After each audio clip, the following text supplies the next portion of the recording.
guys, so we have some of the standard glow powder, and as you can see, it glows very readily.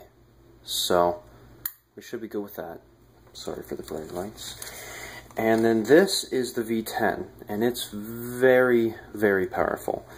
I stick it in the light for just a few seconds, I pull it out, you can see it glowing already. It's very impressive. I mean, we'll do a side-by-side real quick.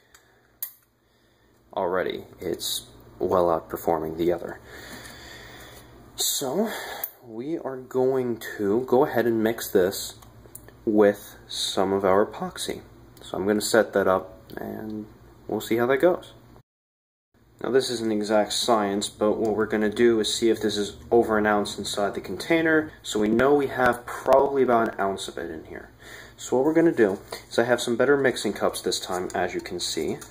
We're going to use these this time. They're shorter, stouter, I don't have to cut off the tops anymore, and they stay more rigid because of that. So we're going to go ahead and start adding the powder. So we're going to put that on, and we're going to tare it. 0 ounces, and we're using ounces again because we know it's exactly an ounce, or it should be exactly an ounce. So I'm going to cut a small incision in the bag and begin to pour. This grain structure is larger than anything I've worked with. The larger the grain structure, the better the glow. And this is grade 0. And the difference between this strontium illuminate and the other stuff, not only is the purity, but how it's doped. The other stuff is doped with europium and dystropium. Dystropium is not as powerful as europium, it's kind of a filler. It makes it to where they don't have to spend as much money on europium, which is very, very expensive, by the way. I understand why they're doing it, but it's not nearly as powerful. So, if you can help it, get a hold of stuff that's pure europium doped, because dystropium is just not as powerful. And we're almost at half an ounce. There, half an ounce. Exactly half an ounce. So that's right there. And we can probably pour this one relatively quickly. And lo and behold, it looks like we've got about over half an ounce now.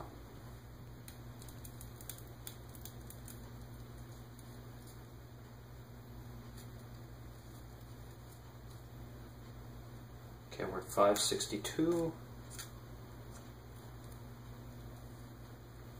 562. Okay, close enough.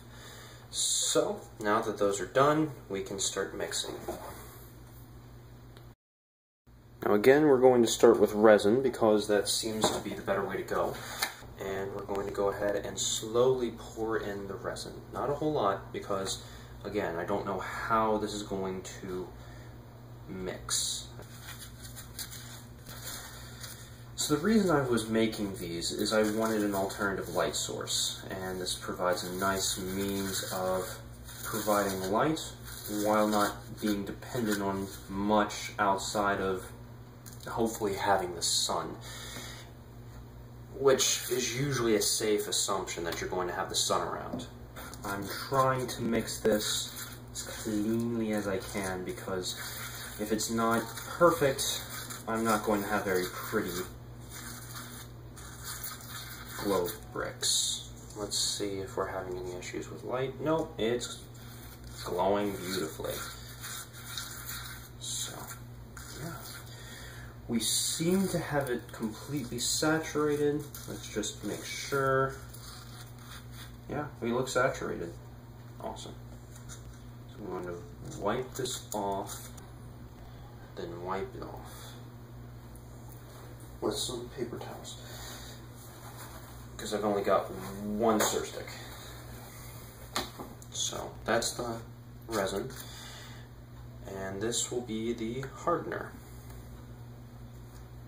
So we'll pour in some hardener.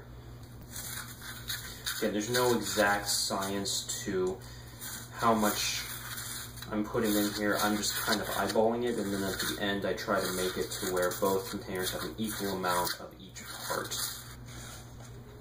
it looks like we have even levels. That looks good. Now comes the fun part, or should I say the scary bit, because we have to get it all to pour over. Though that being said, this is flowing way better than I expected. What I'm doing is I'm turning it to the side and stirring like this so I can force it all to intermix, hopefully. And we're gonna pour it back over to the other one now. Two-cup method works better if you do this more than once. Again, it doesn't seem to be hardening all that rapidly, which is a good start. It's a good sign. And by having it not solidify so quickly, it gives me time to work it and not twerk it, hopefully. I don't want to twerk. Why am I talking about twerking? This is science, damn it.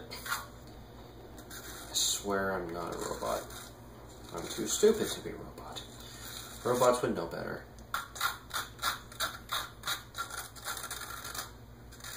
I swear I'm not high, though. Probably. Alright, so I think we're pretty well stirred at this point. But just to be safe, I'm going to see if I can get just a little bit more out of this container. I don't want to waste this powder.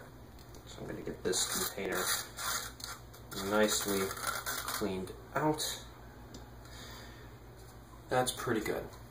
So, we have 2 clean cells in here.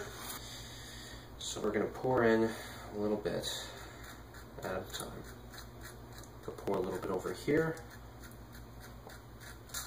See, what I'm trying to do is, because it gets harder to pour as I go, that I try to split it a bit better. Yeah, these are not going to be very thick at all, but that's okay. These don't have to be thick, luckily. These aren't structural systems. They're mainly going to be for light emission. That is the goal of this, is it not? There we go. Nice little dollop. Why did I say dollop?